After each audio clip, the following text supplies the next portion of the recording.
আমাদের নেতা আজকে 22 বছর পরে খুলনা এসেছেন।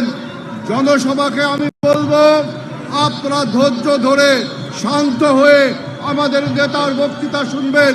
কারণ আমাদের এই অঞ্চল হলো শিল্প অঞ্চল।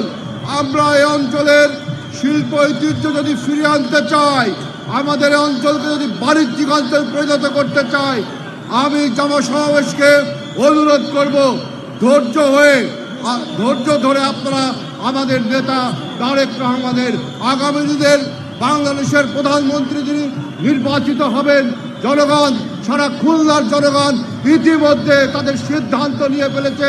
ধানের শীষের বিজয়ের মাধ্যমে আমরা তারেক রহমানকে বাংলাদেশে প্রথমবারের মতো প্রধানমন্ত্রী নির্বাচিত করব।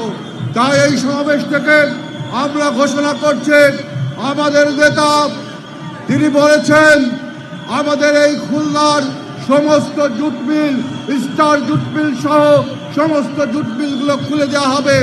আমাদের ভৈরব নদীর উপরে দ্বিতীয় সেতু নির্মাণ করা হবে। প্রথম যে সেতুটা অসমাপ্ত রয়েছে, সেই অসমাপ্ত কাজ সমাপ্ত করা হবে। সুতরাং আমাদের এই খুলনার মানুষের কর্মসংস্থানের জন্য সমস্ত মিল কলকারখানা চালু করা হবে ধানের শীষের বিজয়ের মাধ্যমে।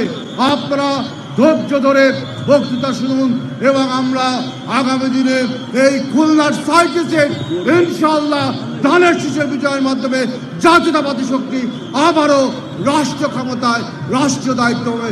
সবাইকে ধন্যবাদ। আসসালামু আলাইকুম।